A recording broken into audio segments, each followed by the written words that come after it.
दोस्तों आज हम बात करने वाले हैं कि नॉन प्रॉफिट ऑर्गेनाइजेशंस का अकाउंटिंग ट्रीटमेंट कैसे क्या किया जाता है।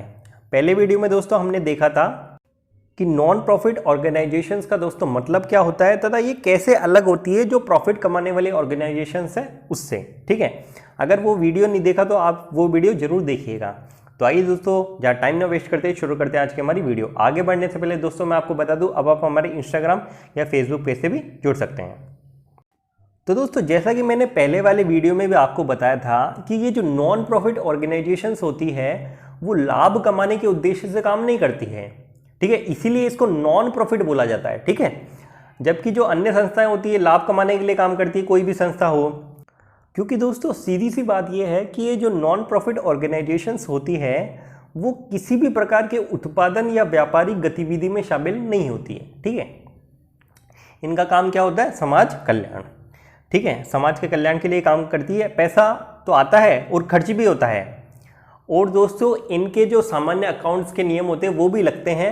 तो अकाउंटिंग का ट्रीटमेंट ये किस प्रकार करती है वो मैं आपको बताता हूं। तो इसमें दोस्तों जो अंतिम खाते या अंतिम विवरण बनाए जाते हैं उसमें 3 प्रकार के खाते शामिल हैं। कौन कौन से दोस्तों? कि रिसिप्ट एंड पेमेंट अकाउंट। क्या? Receipt and payment account. दूसरा होगा इनकम एंड एक्सपेंडिचर अकाउंट, यानी कि आय और व्यय खाता। और दोस्तों तीसरा होगा इसका पार्ट बैलेंस शीट। ठीक है, आज दोस्तों हम बात करेंगे रिसिप्ट एंड पेमेंट अकाउंट की। तो आइए दोस्तों देखते हैं receipt and payment account. Receipt and payment मतलब जो हमें प्राप्त हुआ और जो हमने चुकाया। रिसिप्ट का मतलब होता है दोस्तों प्राप्त होना, और पेमेंट का मतलब होता है चुकाना। ठीक है, हम कैश बुक बनाते हैं, कोई भी जनरल एंट्री करते हैं कैश बुक में, उसकी सबसे पहले एंट्री करते हैं। कैश बुक बनाते हैं, जैसे कोई भी पैसा हमें रिसीव हुआ कि बोले भैया माल बेचा, माल से रिसीव हुआ क्या, जैसे माल बेचा मान लो, तो cash account debit to sales account, नगद माल बेचा है। ठीक है, cash account debit to sales account. तो इसको दोस्तों हम सबसे पहले कहाँ लिखते हैं? कैश बुक में लिखते हैं ना। एक कैश बुक तो सबके पास में होती है, उसमें हम कैश बुक में क्या लिखते हैं कि एक तरफ तो जो नगद प्राप्तियां हैं वो लिखते हैं और नगद भुगतान है वो लिखते हैं। अब जैसे दोस्तों मान लो कि यदि 1 साल के भीतर, 1 साल के अंदर आपको 4 बार चंदा रिसीव हुआ, 1 साल के अंदर आपको 4 बार डोनेशन मिली है मान लीजिए।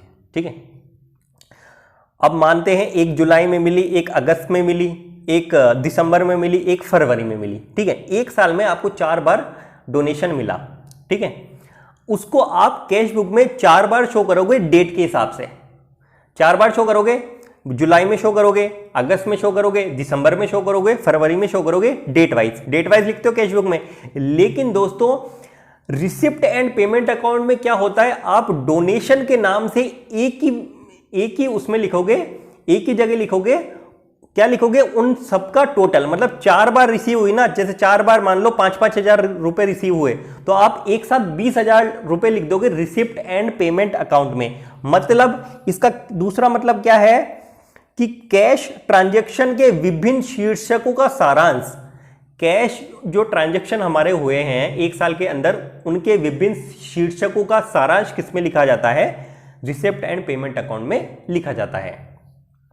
4 बार हमने कैश बुक में लिखा, लेकिन रिसिप्ट एंड पेमेंट अकाउंट में हमने एक शीर्षक बना लिया, बोलो भैया डोनेशन। डोनेशन के नाम से हमें पूरे साल में ये रिसीव हुआ है, वो होता है दोस्तों। ठीक है, कैश बुक पूरे साल चलती है, जबकि हम साल के अंत में बनाएंगे। ठीक है, तो इस तरह से दोस्तों इसमें हम एंट्री करेंगे। और दोस्तों एक बात और कि कैश ट्रांजैक्शन जो हमारे हो रहे हैं वो चाहे इस लेखावधि से संबंधित है चाहे नहीं है। मतलब दोस्तों यदि कोई कैश का लेन देन हो रहा है, ट्रांजैक्शन हो रहा है, चाहे वो पिछले साल का हो, चाहे इस साल का हो, चाहे अगले साल का हो, इसकी एंट्री हम इसमें करेंगे। किसमें? रिसिप्ट एंड पेमेंट अकाउंट में करेंगे। इसके अलावा दोस्तों कोई सा भी आइटम, चाहे वो कैपिटल नेचर का हो या फिर रेवेन्यू नेचर का। कैपिटल का मतलब क्या होता है? पूंजीगत, और इसका रेवेन्यू का मतलब होता है आयगत। तो किसी भी तरह के नेचर का हो, यदि कैश में उसका लेन देन हुआ है तो वो आएगा। इससे संबंधित सारे रिसिप्ट और पेमेंट वो कैश में होनी चाहिए। मेन चीज़ है कैश में वो चीज़ होनी चाहिए। इसमें दोस्तों एक बात हमें ये ध्यान में रखनी है कि जो एडजस्टमेंट होते हैं वो इसमें नहीं लिखे जाते हैं। जैसे आउटस्टैंडिंग एक्सपेंसेज हो सकते हैं, या डेप्रीशिएशन हो सकता है, प्रीपेड एक्सपेंसेज हो सकता है, एडवांस इनकम हो सकती है। तो इनका क्या है, कैश से संबंध नहीं होता है, ये हमारे एडजस्टमेंट होते हैं, ठीक है। इसलिए दोस्तों इनको क्या है, हम इस रिसिप्ट एंड पेमेंट अकाउंट में नहीं लिखते हैं, ठीक है। तो ये चीज़ दोस्तों आपको ध्यान में रखनी है ये बनाते समय। अब आइए दोस्तों, इसका एक फॉर्मेट होता है वो देख लेते हैं कि इसके फॉर्मेट में क्या क्या आता है। तो दोस्तों इसकी शुरुआत होती है सबसे पहले ओपनिंग बैलेंस से। ओपनिंग बैलेंस किस साइड लिखा जाता है, देखो दो साइड होते हैं किसी भी खाते के, डेबिट साइड और क्रेडिट साइड। डेबिट साइड की साइड हम लिखेंगे दोस्तों रिसिप्ट, एंड क्रेडिट साइड की हम लिखेंगे दोस्तों क्या, पेमेंट्स। तो इसकी शुरुआत जो होगी वो किससे होगी, ओपनिंग बैलेंस से होगी। अगर बैंक में हमारे पास 1 अप्रैल को हम खाता शुरू कर रहे हैं, बैंक में हमारे पास 1 अप्रैल को 1 लाख रुपए पड़ा है और कैश पड़ा है 50,000 रुपए, तो ओपनिंग बैलेंस की शुरुआत होगी किससे, डेबिट साइड में, रिसिप्ट साइड से। रिसिप्ट साइड में हम लिखेंगे क्या, टू बैलेंस BD के नाम से हम लिखेंगे कैश इन हैंड और कैश एट बैंक, जो भी हमारा बैलेंस है वहां। लेकिन यदि हमारे पास बैंक बैलेंस नहीं है, हमारे पास बैंक ओवरड्राफ्ट है, बैलेंस नहीं है, बैंक ओवरड्राफ्ट है, बैंक अधिविकर्ष है, ठीक है, मतलब हमारे पे बैंक का पैसा चढ़ा हुआ है, ठीक है, हमारे पास कैश नहीं है, बैंक ओवरड्राफ्ट है, तो वो हम दोस्तों फिर लिखेंगे क्रेडिट साइड में, बैंक ओवरड्राफ्ट के नाम से। इसके अलावा दोस्तों रिसिप्ट में क्या क्या आ सकता है, जैसे सब्सक्रिप्शंस, ठीक है, सब्सक्रिप्शन पिछले साल का भी रिसीव हो सकता है, इस साल का भी और अगले साल का भी। इसके अलावा जनरल डोनेशन हम लिख सकते हैं, एडमिशन फीस कोई हमें रिसीव होती है वो लिख सकते हैं, कोई ग्रांट हमें सरकार की तरफ से मिला है तो वो लिख सकते हैं हम। इसके अलावा इंटरेस्ट मिला हो हमें हमारे इन्वेस्टमेंट पे तो हम वो लिख सकते हैं। सेल ऑफ न्यूज़पेपर, न्यूज़पेपर की हमने सेल की, उससे कुछ इनकम रिसीव हुई, हम वो लिख सकते हैं, ठीक है। रेंट रिसीव हुआ, हम वो लिख सकते हैं। लाइफ मेंबरशिप फीस रिसीव हुई, हम वो लिख सकते हैं। और इसके अलावा अन्य जो भी कुछ रिसीव हुए हैं, रिसिप्ट हुई है, वो हम लिख सकते हैं। अगर दोस्तों बात की जाए पेमेंट साइड की, तो पेमेंट में हम क्या क्या कर सकते हैं, जैसे न्यूज़पेपर, इसमें भी लिख सकते हैं कि न्यूज़पेपर जो खरीदते हैं ना अपन न्यूज़पेपर, उसका अपन ने पेमेंट किया हो तो वो लिख सकते हैं हम। इसके अलावा एडवर्टाइजमेंट एक्सपेंसेस लिख सकते हैं, रेंट का पेमेंट किया हो तो रेंट लिख सकते हैं, इंश्योरेंस चुका है इंश्योरेंस लिख सकते हैं, म्युनिसिपल टैक्स चुका है तो वो लिख सकते हैं, इन्वेस्टमेंट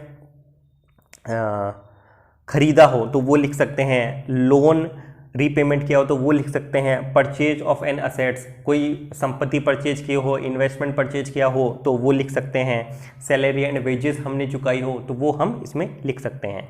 फिर लास्ट में जो क्लोजिंग बैलेंस आता है वो हम पेमेंट साइड लिखेंगे। क्लोजिंग बैलेंस, यदि बैंक में पैसा पड़ा है, ये कैश हमारे पास है, तो क्लोजिंग साइड लिखेंगे क्या, बाय बैलेंस CD के नाम से लिखेंगे, कैश इन हैंड और कैश एट बैंक। लेकिन यदि लास्ट में हमारे पास बैंक ओवरड्राफ्ट बच रहा है, बैंक ओवरड्राफ्ट बच रहा है, तो वो किस साइड में आएगा, रिसिप्ट साइड में, और वो अगले साल फिर कहां जाएगा, पेमेंट साइड में, ठीक है। तो इसी तरह जैसे क्लोजिंग बैलेंस अभी पेमेंट साइड में आ रहा है, जब नए साल में नया खाता खोलेंगे तो वो कहां पर जाएगा, वो रिसिप्ट साइड में जाएगा, ठीक है। तो ओपनिंग बैलेंस कहां आता है, रिसिप्ट साइड में आता है यदि बैंक में पड़ा है तो, और क्लोजिंग बैलेंस कहां आता है, पेमेंट साइड में। लेकिन यदि बैंक ओवरड्राफ्ट है तो वो किस साइड में आता है, पेमेंट साइड में, ठीक है, समझ गए आप। तो ये चीज है, ये इसका एक फॉर्मेट था।